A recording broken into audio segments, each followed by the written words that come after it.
And it looks like people are signing in, Dr. Fuhrman. But why don't I go ahead and maybe start this introduction, because I know that people are pretty crazed. As a way of introduction, my name is Steve Amos. I'm the founder of the nonprofit HealthCode.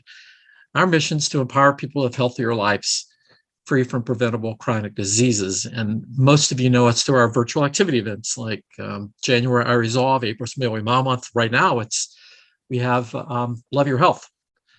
But nutrition is cornerstone to health, right? It's vital. And so that's why we are so thrilled to have Dr. Joel Fuhrman with us. As a bit of an introduction, though for most of you out there, he probably needs no introduction. Dr. Fuhrman is a board-certified family physician, which you may not know. He's a 7-time New York Times bestselling author. Pretty good at 1, much less 7. He's a nutritional researcher, and he specializes in preventing and reversing disease through nutritional and natural methods. His discoveries and work are published in major medical journals. He's involved in multiple nutritional studies, and he serves as the president of the Nutritional Research Foundation. And if I'm not mistaken, Dr. Fuhrman, I guess early in April, folks can go to that website, sign up, and join you guys in Aspen, which doesn't sound like bad at all.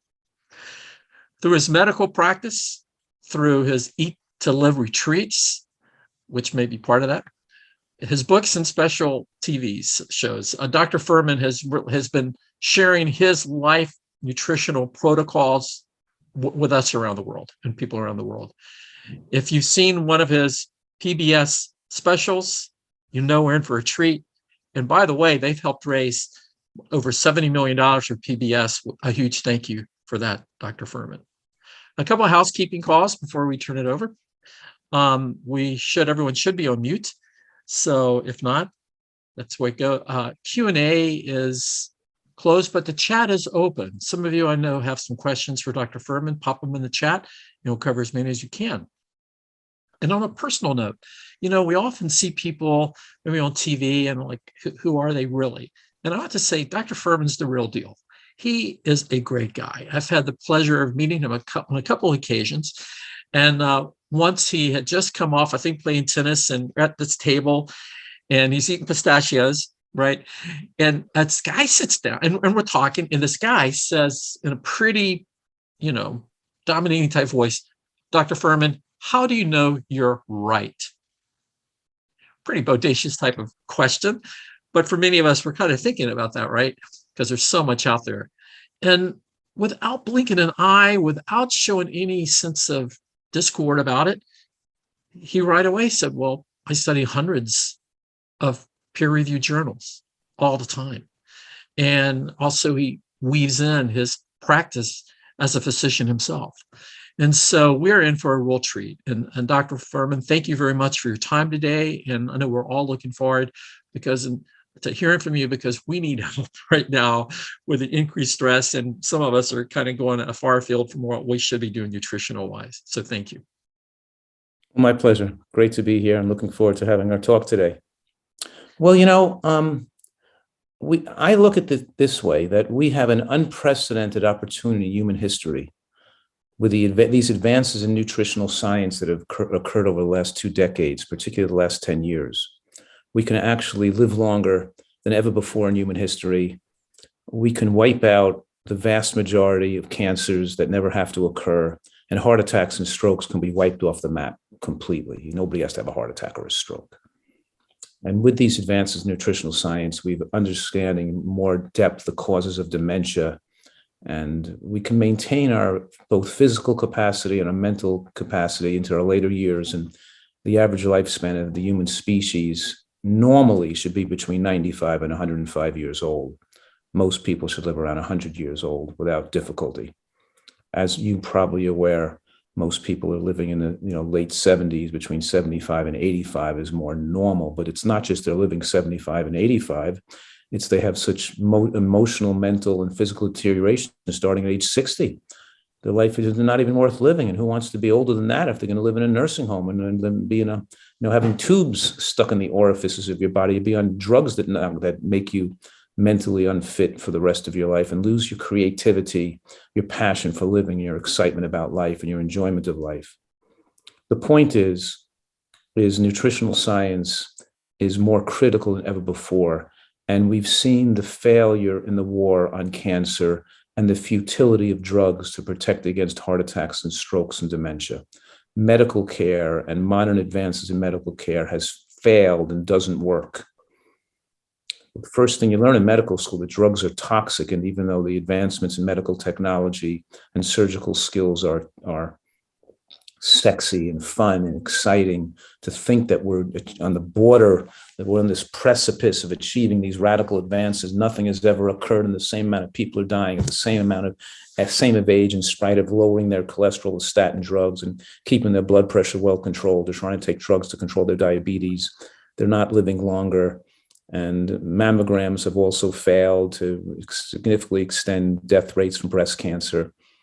And while that's going on, and people are brainwashed and misled to thinking medical care and drugs are their answer, while that's going on, nutritional science has marched forward, showing that genetic defects can be suppressed by high nutrient intake, called gene silencing. And that even though those with the BRCA1 gene or GSTP1 gene that increases risk of breast cancer do not have increased risk of breast cancer when they have a diet rich in green vegetables, and the other GBOMBS. I use that term GBOMBS, that an acronym, so people remember the foods that have the most scientific support evidence to protect against cancer, and even to reverse early stage cancers before they can become more dangerous. And the GBOMBS stands for greens, beans, onions, mushrooms, berries, and seeds. I'm not saying that's all you eat in your diet, but I'm saying if you want to have excellent health, you should be eating greens, beans, onions, mushrooms, berries, and seeds every single day. And we can go into that in a little more detail if necessary. But vegetables show the most powerful and consistent association with protection against cancer of all types. And like Steve has said earlier, I've reviewed and read probably, more than 100,000 scientific studies, and to demonstrate that the studies are not in disagreement with each other. And we don't have a lot of different viewpoints. We have a corroborated body of evidence from science that show that plant-rich diets of high nutrient plant foods, particularly high vegetable-based diets, have significant protection against cancer. Even in people who already have cancer, you see dramatic reduction in risk of death or recurrence of cancer or death from cancer, even in people who have been diagnosed with early stage cancer. In other words, the same diet that protects against cancer enables people to have cancer, to live longer, because they've eaten the wrong diet their whole life. It's not too late to change, is the point, because even when you change, when you have cancer, you get dramatic reduction in cancer recurrences or enhancing longevity. We see that tremendously powerful in the medical literature. Every single intervention, for example, with breast cancer studies, following women with breast cancer for 10 years or more, checking their age of death or how long they live with their breast cancer, showed, for example, that women who ate lignans from seeds daily, regularly, reduced their death cancer rates by 71%.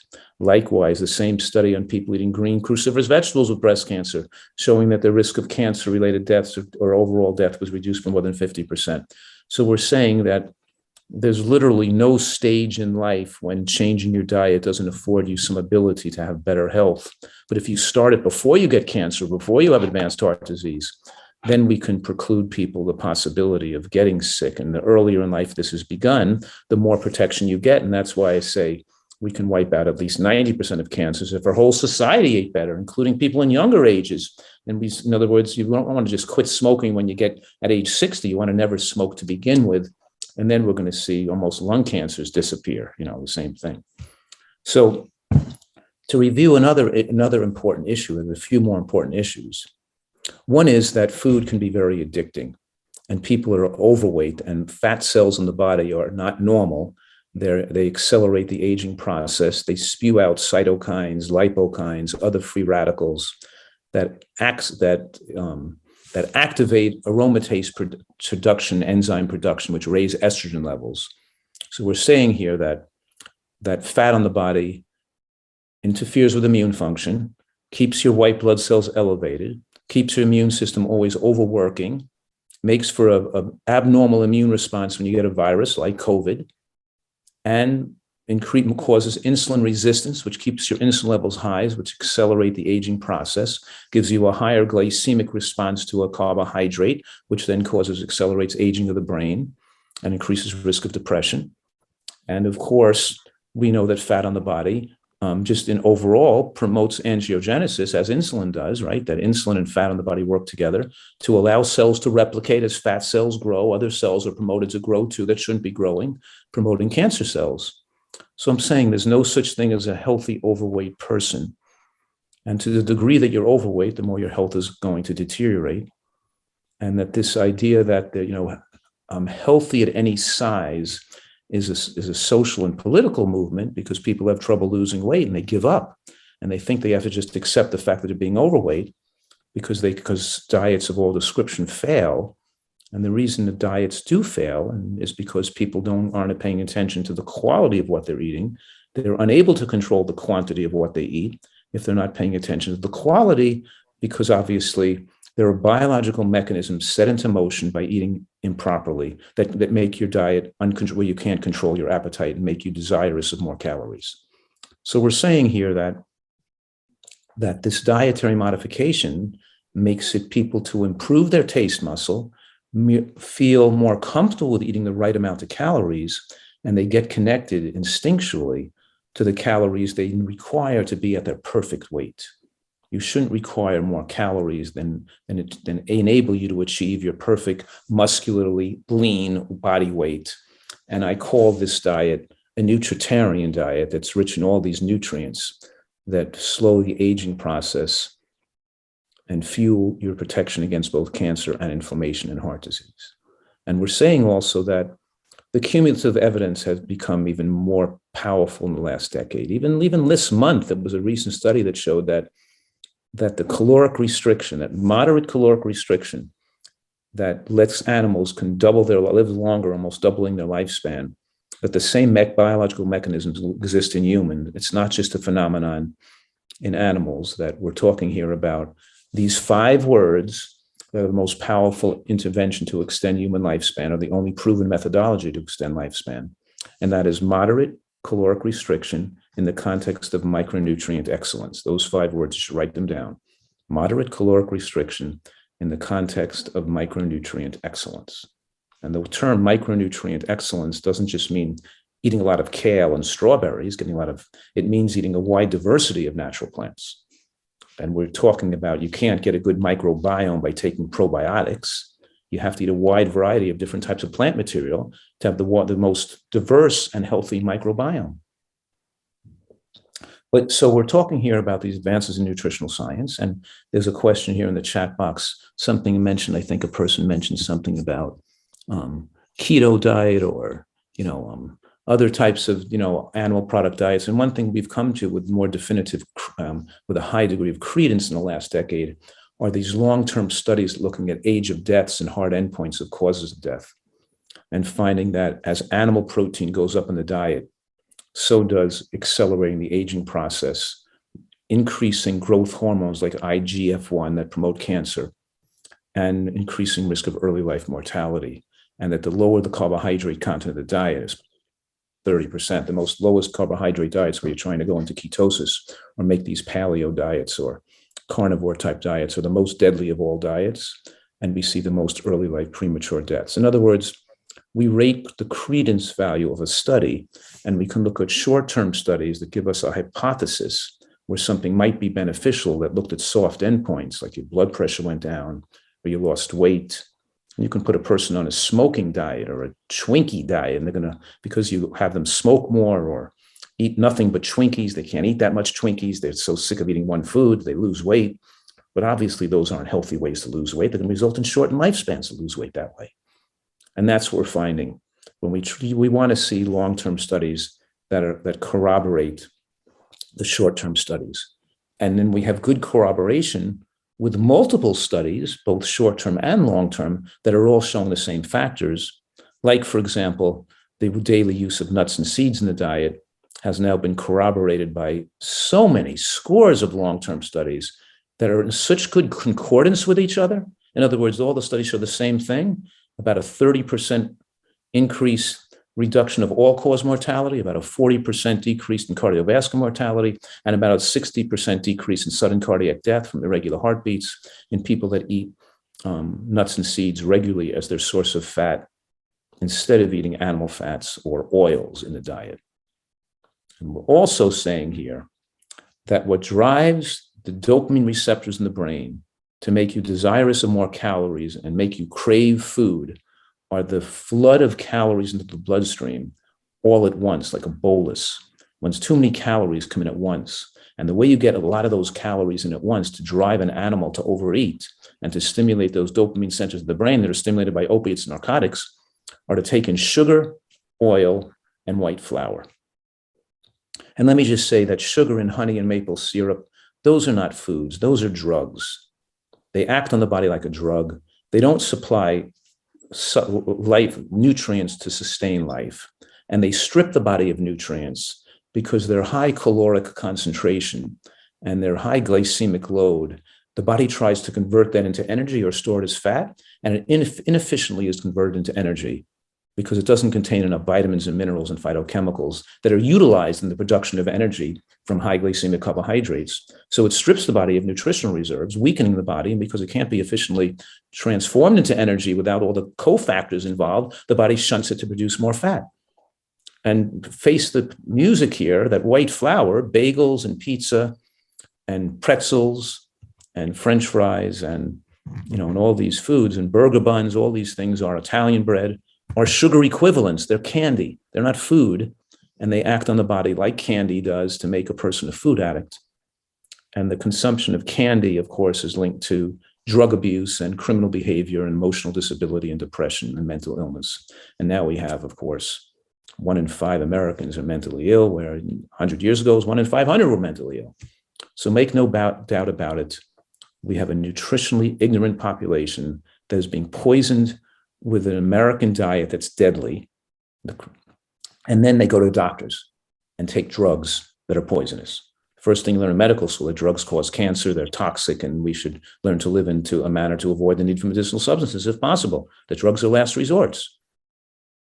And if people really knew the futility of taking drugs and how relatively damaging they are to your longevity, you'd see millions of more people be moving towards changing their diet and trying to achieve excellent health and nutrition.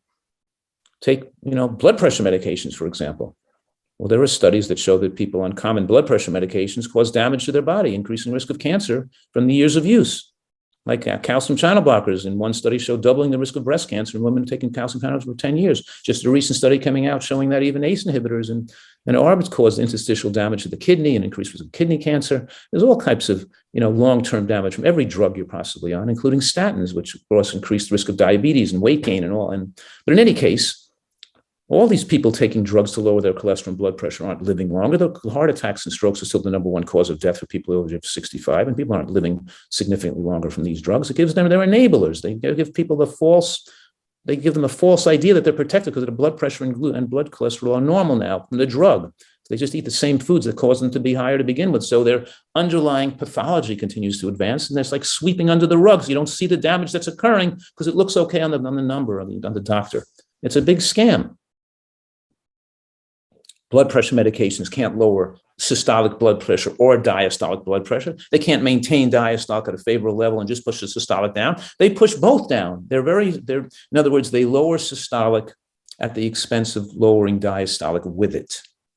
And your diastolic blood pressure is the pressure when the blood vessels peripherally recoil back, because the systolic blood pressure, the blood body pumps, the heart pumps down, blood shoots out, the peripheral blood vessels distend, and like a second heart, they snap back in. And as they snap back, they push the blood back to the lungs and the heart, so the heart can, and the coronary arteries in the heart can get oxygenated and get nutrients for its constant beeping, right? Constant pulse.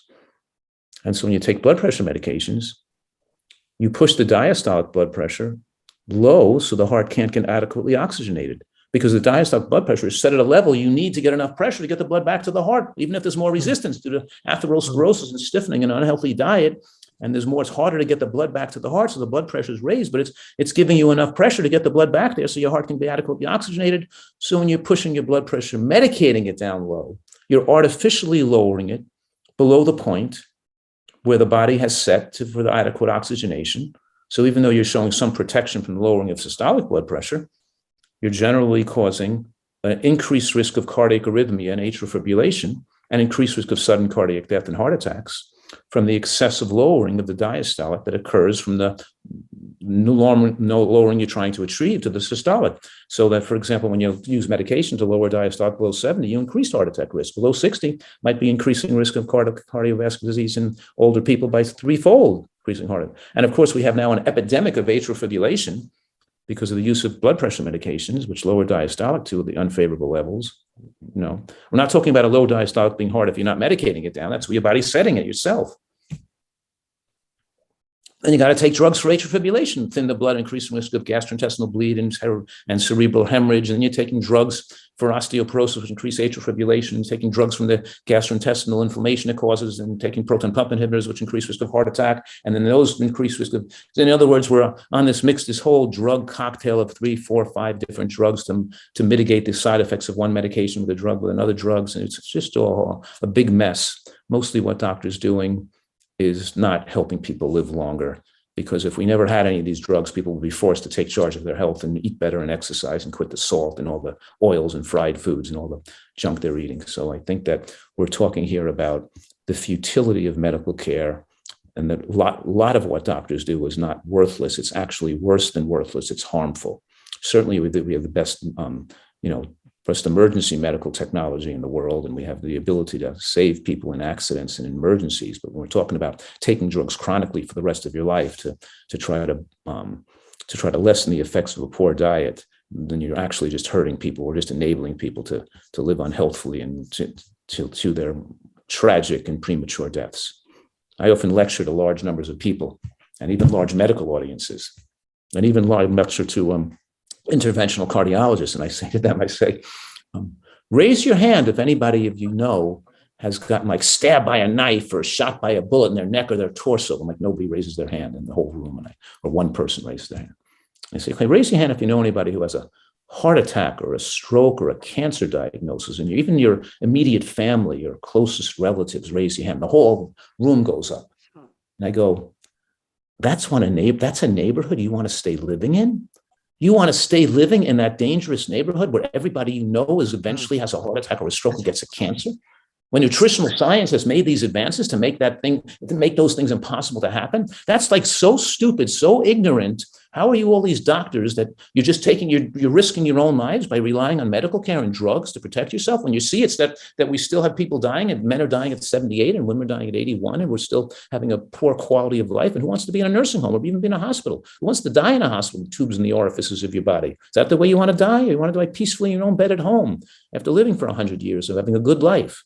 You want to enjoy the last 20 years of your life with good physical capacity and your full mental faculties? Or you want to not even know who you are? You can choose that, but you're not going to change those risks with drugs or with medical care. Access to medical care doesn't change people's long-term viable. Is not a factor with regard to excellent health in later life. So I'm saying that we have this great opportunity, and yes, there's not that much disagreement in the scientific literature, because the cumulative evidence has become overwhelming. And that's why I've written 12 books on the subject, including my latest book, Eat for Life, which puts together over 2,000 scientific references, more recent references, to show that a knowledgeable person who's familiar with the scientific body of evidence with regarding to human longevity really can't have a differing opinion, because nowadays the evidence is overwhelming, and you're just getting ideas from people who are selling people concepts because they get, we can say, religiously attached to their own viewpoints or their own egos, and they can't change their food preferences, and they're able to trick people into thinking that maybe a diet, some diet style is healthy when it's really not. We know that obviously that a diet has to be rich in vegetables to be healthy. it can't be rich in processed foods, and it can't be rich in animal products. And there's only three categories of foods: produce, animal products, and processed foods. Which do you think is the healthiest? If you think it's animal products or processed foods, then you're really, choosing the wrong thing. Okay, so I'm going to scan through some of these chat boxes and give Steve the chance to ask me more questions. So there's a question about protein in here. And let me just say that one more time about protein, because of those 5 words, I'll say it again. So let me concentrate on protein, because here's we're talking about some recent science. I'm answering the question about, in the last decade or the last 5 years, what's the most prominent and striking evidence that's changed nutritional science on its head, turned it over to make people rethink what they thought was right or wrong? And there's a few things, and one is about protein. And that is that we're finding that more protein is beneficial to longer life, but only if it's plant protein. That all the studies show as people try to increase animal protein with egg whites, with fish, with white meat chicken, when they try to go to low-fat animal product diets to increase more protein from animal products, they shorten lifespan. Whereas when they use hemp seeds, edamame, or dried soybeans, pumpkin seeds, and we're talking about broccoli, green vegetables, the most highest plant protein foods are green vegetables, nuts and seeds, and beans, right? So when we're using high protein plant foods, you extend lifespan. And even plant-based diets that are too low in protein are not optimally lifespan enhancing compared to plant diets that are richer in protein. We used to think, macrobiotic diets, rice-based diets, potato-based diets, fruit-based diets, lower protein quality plant-based diets are just as beneficial because you're not eating all the animal fats. And now we don't. That's not true. But actually paying attention to phytochemicals, to the wide assortment of nutrients, nutritional adequacy of every nutrient, as well as getting adequate protein to make sure IGF-1 is not too low, because animal protein raises it too high, but we don't want it to get too low either, that being in that sweet spot is associated with the healthiest centenarians. So protein does matter, and designing a diet that it's adequate in plant protein is not to be ignored. It's valuable to pay attention to that. The second most valuable and interesting factor in the field of nutritional science of the last decade has been this concept that eating more fat in the diet is beneficial if it's from nuts and seeds, whereas it's not beneficial if it's from animal fats or oils. Say that one more time, that in every cohort, whether it was people who ate animal products or people who were vegans or plant-based or young or old or Asian or white or black or what, so males or females, in every cohort, the inclusion of nuts and seeds as a source of fat increased human lifespan. In other words, when you eat your salad with some nuts and seeds, you can facilitate the absorption of the anti-cancer phytochemicals by 20 to 50 times. And so there's a lot of different mechanisms via which nut and seed consumption stabilize the heart against irregular heartbeat and sudden cardiac death, and stabilize the brain against seizure disorders and against mental disorders. We're talking here about the fact that it's not good to make your diet excessively low in fat. And even that's because that we've learned that cooking oil and eating oils are rancid. Oils are rancid and are carcinogenic and genotoxic, and there's toxic materials in oils, and oils are exceedingly fattening. And that when a person uses a primary source of fat from nuts and seeds, they get tremendous health benefits. But because that oils and animal fats showed so negative effects in scientific studies, some people in the plant-based movement advocated people moving to a low-fat diet and taking the nuts and seeds out or keeping them too low. And we have now too much evidence from corroborating studies from researchers all around the world showing tremendous benefits from including fat with the meals from nuts and seeds. And particularly, I advocate people eating a third to a half of the nut and seed intake from high omega-3 nuts and seeds, meaning walnuts, flax seeds, chia seeds, and hemp seeds. All right, I'll scan the chat box, and Steve, chime in if you want. Have any questions for me? Not questions. I'm always just blown away, doctor. And it seems like I stumble on you on PBS, whatever, right when I need to be brought back from the brink. Because I'm like many of us, these last few years have been more than stressful. And there are times I find myself going to those comfort foods I was raised in, and there's so much going on, and that aspect of rethinking, wait a minute, are you really fueling your body to be its awesomeness, right? And I think that's part of it, is how are we helping cope? One of my favorite quotes from Abraham Lincoln, I'm not sure if it's first or second inaugural address or State of the Union. He said, as our cause is new, so we must think anew and act anew.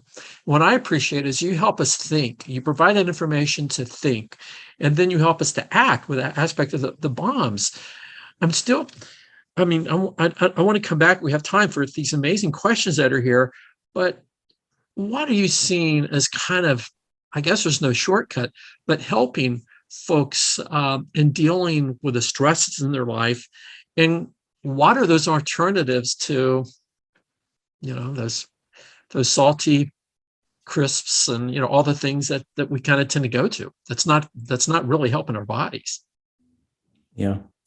Well, as you know, that's the excitement and the personal satisfaction you get from watching people transform their health. That's the excitement of why I wanted to be a doctor, because I didn't really want to be a regular doctor and just see people get sick. You want to be a doctor who, watches people get healthy again. And that's why nutrition has been so powerful. I'm so lucky to have this rewarding career. What I'm saying right now is that people reverse their disease so quickly that their blood pressure goes back to normal. Like in 2 weeks, they've had high blood pressure for 20 years and on all these medications. And in 2 weeks, it's gone and they don't need medication anymore. So they're diabetic and, for years, and they're taking all these, 3 different drugs and they're out of control. And then within a month, their diabetes is gone. They don't need medication anymore. We call it deprescribing. We gradually reduce medications, and we have to be very alert to make sure they don't be overly prescribed, because the diet works so fast to get people well, shockingly fast.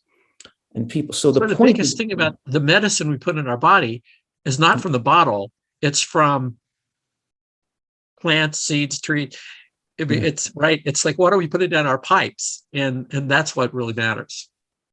Yeah. And it's like, so the point is that when people do this 100%, they see a miraculous benefit that doesn't take years to see it. They see it within a short period of time.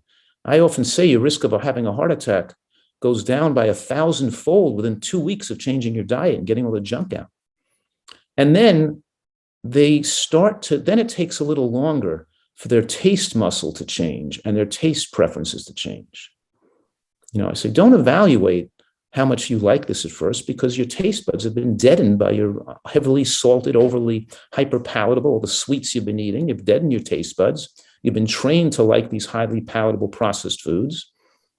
But I can promise you that if you eat these foods that are more blandly flavored, that aren't salted and sweetened, you're still eating fruits and vegetables that have natural salt and sweetening in them. But we make them in such interesting and exotic ways. And we have such great chefs that design such incredible recipes. And I'm very proud of the 2,000 or so recipes I have on the website that are rated by members with stars and everything else like that. But the point I'm making is that your daughter's written a book, hasn't she, of how you can actually have dessert. That's desserts to live for. Yeah, it's a fun book. Read that book, like a Valentine's Day book. But anyway, the point I'm making is that people could be listening and they could be thinking, yeah, I know I should be eating healthier. I know I should probably drop some weight, but I don't really want to give up all my pleasure in life, because I'd rather have a little less health and have a little more pleasure from the food I'm eating. And they're weighing that in their mind. And they don't understand that they're not getting more pleasure. They think they're getting more pleasure. That's their addictive side of their brain talking. And you think you're giving up that pleasure. But actually, your taste buds get stronger. And almost every person that follows this nutritarian program realizes over time that they like eating the healthy version of the food, the healthy ice cream, better than the heavily sweetened chemicalized ice cream. Like, we love our ice cream with, let's say, real vanilla bean powder, some fresh cracked macadamia nuts and frozen bananas mixed together, makes an incredibly delicious ice cream that tastes better than, because we can taste the chemicals and the bleach in the other ice cream, and that's too sweet. Let's just spit it out, because your taste buds get stronger when you're healthier. And you like the vegetable dish with the Thai curry sauce better than the high salted fried junk food stuff that people are eating. But it takes time and people generally like what they get used to eating anyway, but you actually learn to love these foods, and then you're eating them with the intellectual and emotional now benefits to knowing how good they are for you. And you're seeing the beauty in the bok choy and the mushrooms, knowing how they work on the body to protect your immune system. And as you're eating things that taste good, you're grateful for the foods, and you're not feeling deprived. You're feeling lucky that you can have these foods. And I'm saying when I was a kid, you couldn't get wild blueberries and, baby lettuces and baby kale and sprouts and all these things that are so protective to human longevity. They weren't even available in the supermarkets as much as they are today.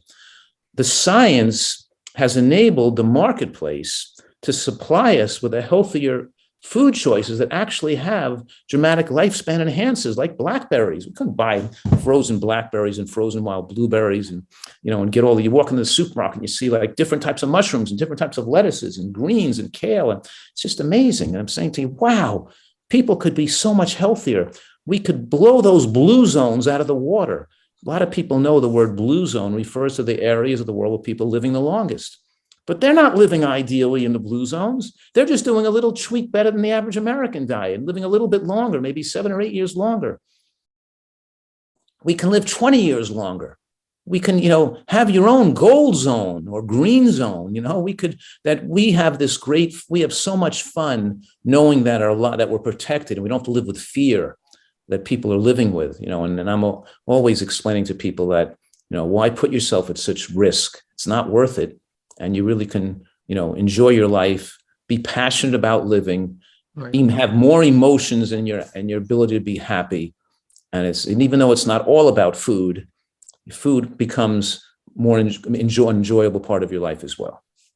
Well, Dr. Fuhrman, you hit it, right, of enjoying your life. I mean, we're all eventually, like taxes, right? Death and taxes going to happen. But as long as you're here to be able to maximize your life, to be able to, I remember years ago, I was in Egypt, and I was seeing people, they couldn't climb up to things because of their health. I'm like, wow, how sad is that, right? And so to be able, for as long as we're on this beautiful planet, to be able to maximize that. And I want to touch for a second. There's just so many wonderful questions and what people are asking. I see somebody's asked about avocado. One of the real issues we have is the billions of dollars that are spent on unhealthy beverages, fast food, and all of that. At least, I guess, of all the money spent on the Super Bowl, there was one plant push, which is avocados. Someone's asking though, is there an issue with avocados?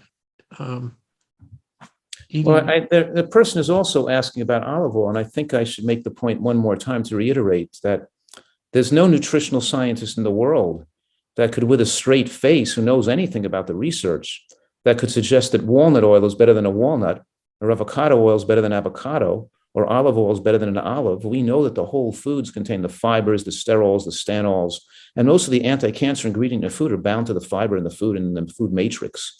It's never the case that a processed food is healthier than the original food it came from. So an avocado is a whole food. It's much better than any oil, including olive oil. And olive oil is fattening. It's 120 calories a tablespoon. You could tolerate a little olive oil if you're working like 9 hours a day behind an ox and a plow, and burning 4,000 calories a day, throw an extra couple hundred empty calories in your diet. But when you're sitting down on your butt working on the computer all day long, those extra 300 calories that you took in from oil made a big difference. And look at yourself. Look at your waist. Pinch yourself in your waist. Do you have a six-pack, or you've got fat there? If you've got some fat there, why are you putting any oil on your food? If you have fat there, use the whole food. So I'm saying an avocado doesn't have the anti-cancer effects of walnuts and chia seeds, but it's not a bad food. It's a healthy food. It's used in moderation.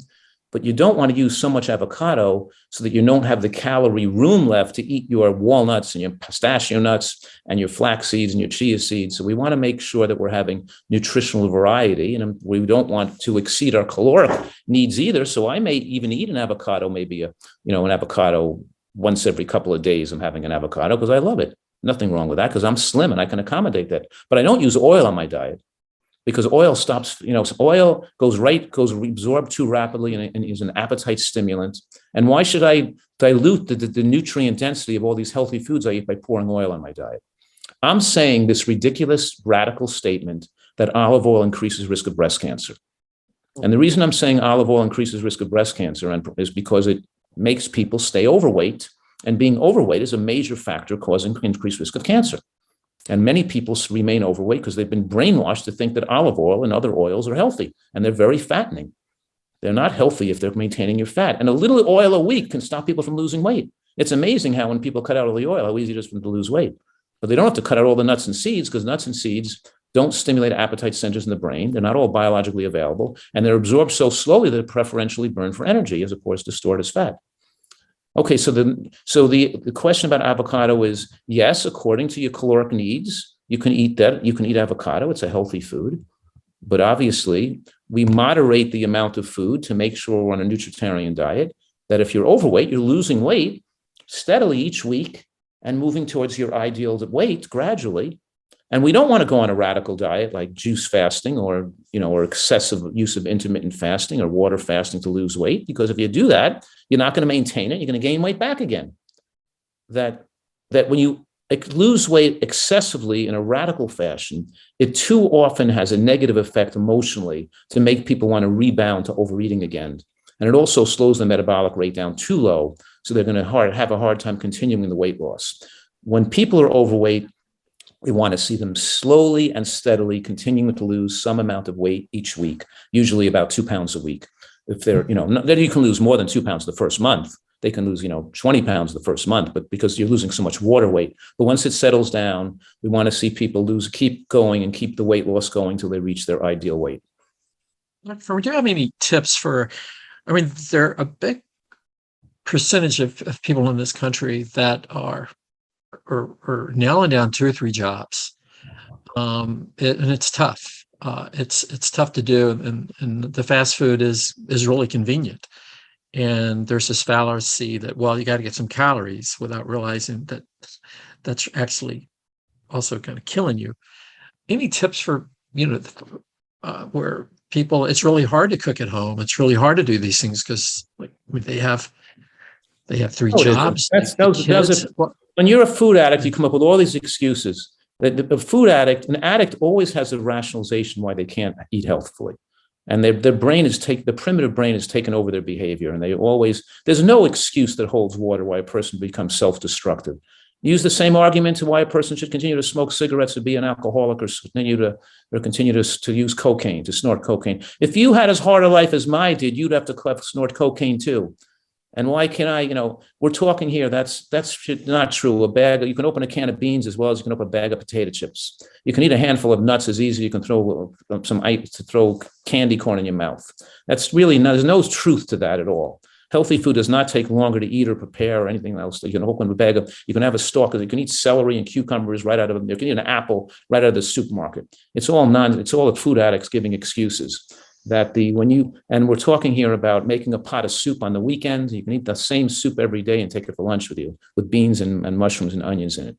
And you don't want to devote any time to your health or to exercise, to sleep, and you want to tell yourself that you might as well can't sleep. You're too busy. If you don't put your health first, you're not going to be the you could have become. Addicts make people think irrationally and make them come up with excuses. The minute you're coming up with excuses why it's difficult for you, then you're an addict. When you're not an addict, you come up with solutions and you look for reasons to solve your problems. The addict looks for excuses so they don't have to solve their problems. They can live and continue their addictive behaviors. And they lost the keys to the bank because these foods destroy brain cells, and dopamine receptors of the brain start to govern your behavior through your cravings and wants and needs. And your brain is not at your best interest. You're not your best friend when you're an addict, because your addictive drives are governing your behavior, not your cerebral intelligence. We're trying to get people now to, instead of come up with excuses, which addicts do, come up with solutions and solve those. We can make all these things healthy. We can make a salad dressing in a blender. You can have it the whole week. You just open a box of green vegetables, pour some beans on top, and pour some of the salad dressing on it, and the soup you made on the weekend. But if I'm travel all over the country, I don't have any problem finding healthy food. I'm eating a bag of frozen artichoke hearts on the airplane, and I'm having some frozen, I'm eating blocks of them, got wild blueberries, and I got some of these great oranges I was peeling, and those incredible, delicious stuff that tastes incredible. Last time, where was I? I was in Salt Lake City, and I was having a salad with that I got at Whole Foods, but I put frozen asparagus on it. I love the frozen asparagus. It was great. The frozen asparagus defrosted in my room, in my hotel room, and I put it on top of the salad. It was like fantastic. And I had some fresh cracked pistachio nuts with that. It was a greatly delicious meal. Food is, you get it, and you feel you like being healthy, and you like the way you feel when you're healthy. And people who've done this for a long time feel that it's not difficult to do it. I hate it, but I love tough love. Right. And I'm an old advertising guy, and the stuff that we see on TV for most, it's not like they love you. They're not your mom. They're not trying to look out the best for you. And I think, being cognizant of that is huge. And by the way, we're seeing some great questions come in about things like juicing and is caffeine bad? I've had some folks, do we really need 120 ounces of water every day? Can you speak a moment about, please, Dr. Fuhrman, about juicing, about caffeine, those sort of things, please? Sure.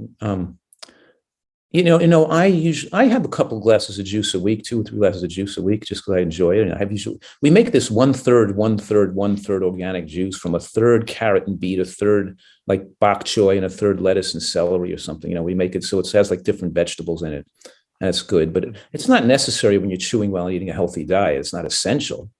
But I do take care of a lot of people that are sick, and they have autoimmune conditions, or they have asthma or fibromyalgia, and we measure their nutrient levels in their tissues, and they're low. Their antioxidant scores are low. So I can't just take them off their medications for their asthma or for their lupus. I got to get them super healthy with nourishment in their tissues. You can see the color of my skin is a little more orange than most people's. You know what I mean? And you can see the nutrient content of my diet by looking at my skin color. Huh. So what I'm saying right now is that, by juicing, we can get them their level of nutrients in their tissues higher in a few months, rather than having to wait 6 or 9 months to get it there. So it enables me to start to be able to reduce medications from psoriasis or lupus or some disease. We'll start to reducing that, and to starting the deprescribing process sooner once the nutrients get high enough and the body starts functioning. The immune system is now functioning more normally. So yes, we can utilize juicing, but I'm not putting people on juice-based diets to lose weight. The juice is additional to their eating all the food. They're still eating a large salad for lunch.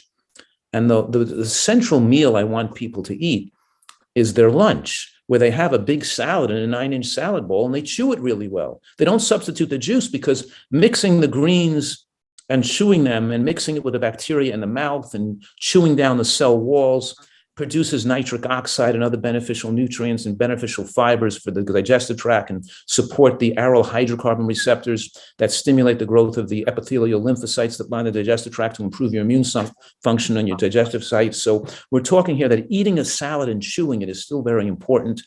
And so our lunch is usually that big 9-inch salad bowl, half of which is lettuce. And don't negate the important part of eating lettuce, because lettuce is full of nutrients and sulfoquinavos, these nutrients that fuel the growth of good bacteria, helps, the immune system. The gut is dependent on that. And then half of that may be some cruciferous greens like bok choy, cabbage, baby kale, arugula, that also have incredible beneficial immune supporting effects, with a good healthy dressing on it, maybe a tomato sauce, nuts, vinegar, balsamic almond dressing, or maybe an orange mango, sesame seed, cashew dressing, or some kind of delicious dressing with the salad. And then maybe a bowl of vegetable bean soup with mushrooms and onions in there, and roasted garlic or something, a great delicious soup, or with that, and some fresh fruit for dessert, or frozen fruit for dessert. Nothing wrong with eating frozen stuff, Frozen kind of picked, they freeze it the same day it's picked. They pick it ripe and they lock in the flavor and the nutrients. It's pretty, there's nothing wrong with opening a bag of frozen mango or frozen pineapple or frozen broccoli florets or frozen peas on your salad. So all that's great stuff. And I'm just getting so hungry right now. We only have a few more minutes, and I'm a big fan too of. It's amazing the transition from ice cream to yogurt ice cream to getting frozen blueberries and almond milk, and then the nuts and all that you mentioned. And I won't go on to my breakfast oatmeal gruel. One of the things, and I've read, and I think you may have something to do with this guy. He's one of the top magicians in this country, talking about for those of us that, all right, how do we jumpstart, and then how do we kind of go? Some folks are like, okay, like what's in this about potatoes? Can they play a positive role? And you know what I'm talking about? Yes, yeah. Well, yeah, here, I've mentioned already my acronym GBOMBS: greens, beans, onions, mushrooms, berries, seeds, right? So we know that if we rate carbohydrates on a hierarchical scale of quality, beans are the high carbohydrate food associated with longer life because they contain more resistant starch. They're lower glycemic.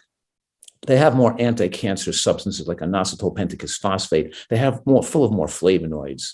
So we're trying to have people have a wide variety of foods and not have a diet based on any one food. You don't want to have a rice-based diet, a banana-based diet, a potato-based diet. We want to eat a lot of variety of our foods, right? So with a variety in your diet, like I make a great cauliflower mashed potato. I take in 8 cups of cauliflower, the garlic nutter, roasted garlic with a little nuts mixed in, and then I fry some onions on a dry pan. And I mix that with 1 Yukon Gold potato with 8 cups of cauliflower and make the most delicious mashed potato that's mostly cauliflower. So it's lower in calories than a baked potato-based mashed potato. So we're saying here that it's not bad to have a little potato, but you don't want to base your diet around that because there are so many foods that are healthier than potato you could use that have more powerful anti-cancer effects and longevity-promoting effects. And that beans are much more favorable carbohydrate, especially for overweight people, especially people with diabetic or metabolic challenges. So the answer is it's kind of like a moot point. The nutritional science has gone so far advanced past that idea, and so we're not eating mono diets of just one food. We want to have a wide variety of foods. And when you're having a wide variety of foods, then a little bit potato in your diet is not going to cause a problem, but you want to have that full variety and have most of your carbohydrates come from, you want to still eat fruit and beans. If you're eating too much potato, you're not going to be having a good variety of more powerfully protective foods in your diet. Just like we don't want to be on a macrobiotic diet of mostly rice in your diet either. Rice is contaminated with arsenic. And we want to eat, if you're going to eat some grains, eat different intact grains and get the rice down because too much rice can expose you to too much arsenic. So we don't want to have the diet be revolving around any one food or one carbohydrate source. You don't want a wheat-based diet, a corn-based diet, a potato-based diet, a fruit-based diet, or a rice-based diet. You want to have a wide variety of natural foods. About people talk about, hey, 5 to 10% of your diet, okay, from animal products and also seafood products. Some of the things maybe you just can't get. Would you comment on that, please? Yes, it appears that most of the recent studies show that as animal protein goes up in the diet, even low levels, we do shorten lifespan to some degree. The Seventh-day Adventist study showed that 1 serving of animal products a week still increased the risk significantly of cardiovascular death, even just 1 serving a week. So it depends on the person particularly. And some people, as they get older, don't absorb protein that well and they need a little extra. And there could be other ways we give them extra protein with hemp seeds and pea protein or a protein supplement or something, or just having, a better, more soybeans or something in their diet. But in any case, we're still trying to push the envelope of longevity by, I'd say that 10% of animal products in most cases still could be too much animal products. Certainly for a lot of people, it probably 5% would be a better top range of animal product consumption. And it's most likely, but not definitive, that an adequately supplemented or conservatively supplemented diet that's completely vegan probably affords people a better opportunity to live longer. But there are certain nutrients then you might be low in, such as zinc, K2, and B12, but particularly zinc and omega and DHA, EPA, omega-3, the zinc and the B3. Everybody knows about B12, but it's the zinc absorption that goes down with aging, and lower levels of zinc in a plant-based diet and lower levels of zinc in general are associated with higher risk of infectious disease deaths. And the lower levels of omega-3 index, EPA and DHA on total vegan diets that are not supplemented are associated with higher risks of dementia, more brain shrinkage. And of course, we're saying low levels of omega-3 index are associated with shorter lifespans. Another recent study showed that about 5 years of life was lost the same as equated to cigarette smoking with people with a low omega-3 index. So we all genetically, we all convert the ALA from plant foods into EPA and then DHA at different rates. And some people don't convert very well at all, putting some vegans at higher risk of dementia in later life if they don't pay attention to that blood test and to supplementing with omega-3 fatty acids. And they make vegan omega-3 supplements, and I have one on my website that we have made that we keep refrigerated, because my whole career has been taking care of people in the plant-based community who often, as they got older, developed some neurologic problems due to omega-3 deficiencies. So the answer to your question is that without the use of supplements, you can look at certain studies that show that the small use of animal products may have a benefit to prevent against B12 deficiency and omega-3 deficiencies. But once you supplement intelligently, so you're paying attention to those potential deficiencies, then it may be likely that a strict vegan diet may even afford more people to get that guarantee of living to between 95 to 105 years old. We're saying the bell-shaped curve should center around 100 years old for most humans. And to achieve that, I think as you move more plant-based, the chance of achieving that is enhanced. If I can add, many people have asked, yes, our plans to post the video and we'll let everyone know. We've had people ask about coffee. And so I'd like to toss that in if we can. I know we're in the last few minutes here, and this has been so informative and motivational. Thank you. So, but what about coffee or caffeine is more, maybe the question is, doesn't have to just be coffee you're getting caffeine from. Yeah. The studies are confusing and hard to interpret. And the reason is because the American diet is so poor. So when you study coffee consumption on an American diet, you have a population that's so deficient in bioflavonoids and food tannins that the coffee bean has some beneficial effect for those people.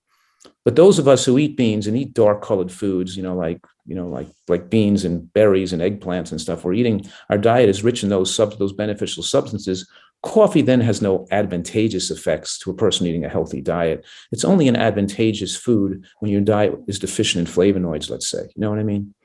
So the coffee bean also enables people to get by with less sleep and to feel like they can use it to energize themselves, to stimulate themselves so they don't have to sleep as much. That's not going to be lifespan beneficial. And also you're talking about roasted beans that form acrylamides and darkened substances that are, at least mildly carcinogenic.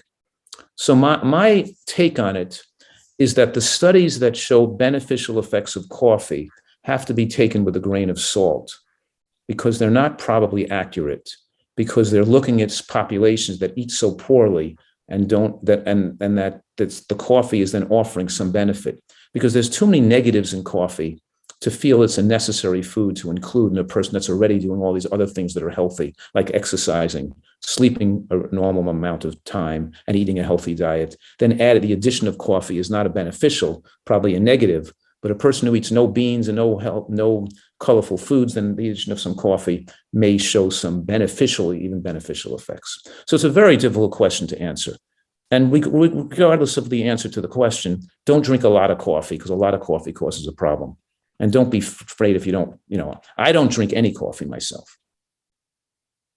On the other hand, there are some clear benefits that come from green tea consumption that are way more studies and way beneficial than any studies that show benefits of coffee.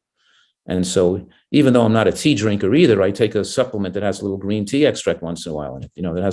I have a supplement that has like some, curcumin and turmeric and green tea extract and some. So yes, I think that's a better choice of liquid, keeping in mind that a hot beverage in general can cause micro damage to the oral mucosa and the tongue, increasing risk of throat and tongue cancer.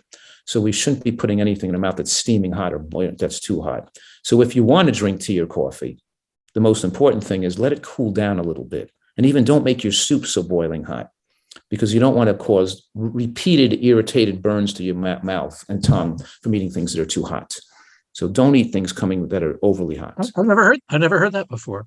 I didn't know that. Well, I can tell you a lot of things you never heard of before. Well, that's one of them.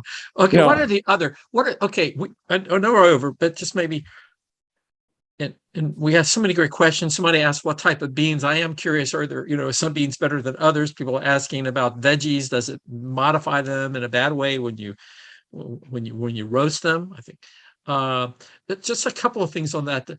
It seems to me that often roasting and things like that bring out a lot of flavor. Are there any issues or other beans? And then what would you like to do to wrap up to share with everyone? Sure.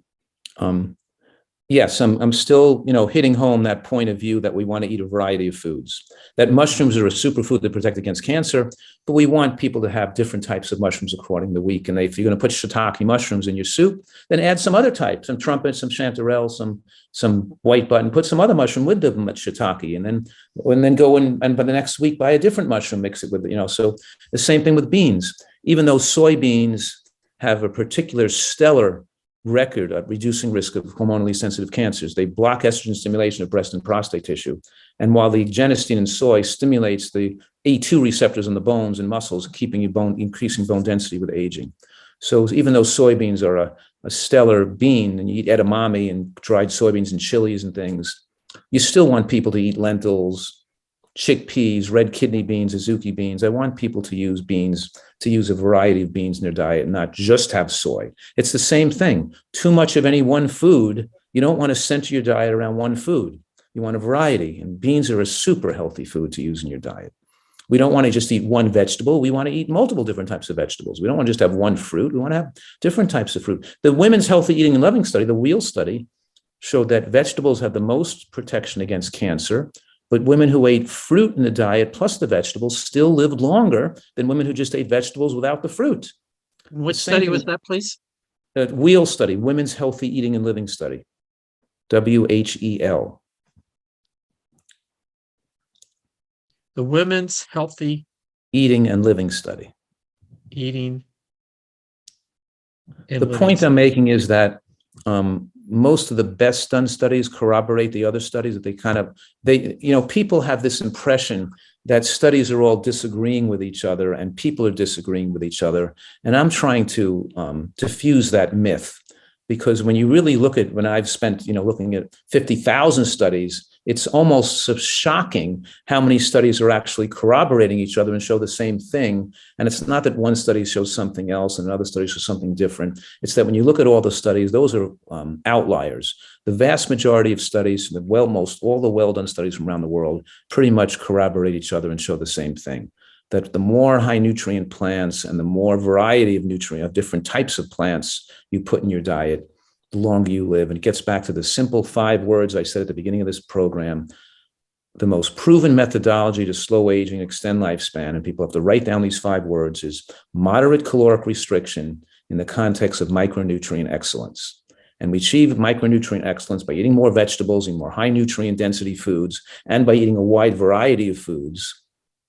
And then we supplement intelligently and conservatively just for the few things that might not be optimal range in our diet. It's not that complicated. And you don't want to take excessive amounts of anything, excessive amounts of nutrients, excessive amounts of supplements. We want to be in that sweet spot in the mid-range. We don't want to be thinking because a little bit of vitamin C is good, start taking high dose IV, or we don't take super high dose of zinc or super high dose of this. We want to just be in that sweet spot and have a wide variety of the nutrients that humans need for maximizing longevity and survival. Someone asked about repeating those words. They were higher up in the chat box. You can see if you scroll up there, you'll be able to pull those down. Gosh, I always hate to ask this, but we're right at the Olympics, and I know that a lot of I always want to say, how did somebody get into what they do? And in fact, and it seems to me that part of what I heard you once say, that it was your own experience in dealing as a world-class athlete, healing your body, that helped lead you more into the area of nutrition. Am I off base on that? No, it's true. When I was, I was 3rd in the world in pair skating with my sister when we, in 1976, actually. When I was not in the 1976 Olympics, I was still coming back from an injury. I hadn't been on, skating long enough, and I came in 4th in the 76 national championships, and the top 3 went to the Olympics. and because I was still not fully recovered from my being on crutches for a year, you know what I mean? But then later in 76, getting back my better stamina, I became in third in the world, and we got, but in any case, the point is that always through my younger skating career, we were trying to maximize stamina, physical conditioning, and not get sick, right? And not feel, and you don't want to get ill because it can interfere with your training, and you're peaking at the right time. And I've advised, of course, many professional athletes, the U.S. Olympic ski team, many professional basketball players, and some who've had medical problems that were reversed. And a lot of famous people have been very sick and recovered from illnesses. Even somebody like, in any case, the point is that I wanted to leave with this concept that we're not only talking about living longer and preventing disease, we're talking about the power of nutritional excellence to reverse disease. So when people get well from multiple sclerosis and get well from mixed connective tissue disease and Sjogren's syndrome and psoriasis and asthma and rheumatoid arthritis, that nutritional excellence affords people the ability to get rid of their diabetic drugs and get well again and not use high blood pressure medications anymore and get rid of their diabetes and get rid of their breathing and difficulties and allergies and asthma. And that's the most exciting part of my life. My younger life, my father's illnesses, my skating career made me learn about and read about more nutrition and develop an interest in having a career based on this. But of course, I could never have predicted the amount of satisfaction and reward you actually get from watching people recover their health and get back a whole and happy life again. And as a physician specializing in nutrition, I deal with other doctors all the time, and a lot of them quit medicine and get disgruntled and are very disappointed in their careers and in distress because they don't see people get well, and they're not really they're not getting the satisfaction from actually in having the power to enable people to reverse their illnesses again. So there's a lot of factors nutritionally, but also, intellectually and emotionally that help people get happy again. And we help those people restore them back to good health again. And as you know, my Eat to Live retreat in San Diego is open all year. I think earlier in the introduction, you said Eat to Live retreats. It's not retreats. It's just one retreat. It's one location that I'm open, that people come and stay for stay for months at a time, a month to 3 months or 4 months. And sometimes people need that occasionally because they're either at a point where they need the help or they're food addicts and they need to be away from their addictive triggers to be able to manifest, to be able to be compliant with this long term. So just to reiterate, there's no benefit to going away a week or two and eating healthy and then going back to your old way of eating and gaining the weight back. The benefits are only what you can sustain, and that you can lose weight and then sustain that and stay eating healthfully for the rest of your life. So we want people to learn how to enjoy this and to sustain it and to make these changes and include them in the rest of their life, not in a temporary basis. That's why we don't want people to do things that are so radical or aggressive they can't sustain it. They're looking at, I'm going to drop and we're just going to eat nothing for the next, or we're just going to be on juice, but then those people gain the weight back. And that is not good to regain the weight back that you lose.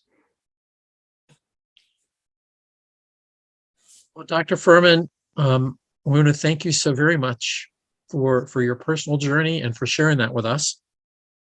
And the aspect of helping provide the knowledge, but also the community of support that is helping us all on that journey to a healthier life. And that starts while we eat. And I think many of us have, as you mentioned, your family, and we all saw that in our families.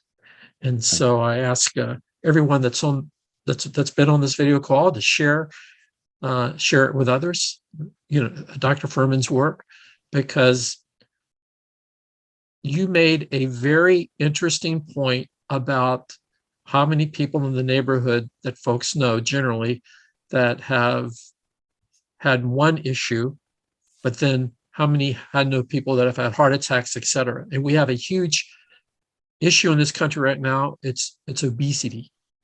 It's killing this country. And we need to work with you and thought leaders like you. And then we have to ingrain it within our own local community of where we work and play.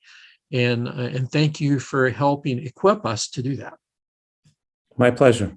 And certainly I'm good luck to everybody and have a great, happy life without fear, because we don't have to fear COVID or death or cancer or heart attacks. So we can take care of our body and live and get much more pleasure from life without walking around and being afraid of everything. Amen, bro. Okay. Thank you. Thanks, Thank you. everyone. Bye-bye. All the best. Bye. Thanks.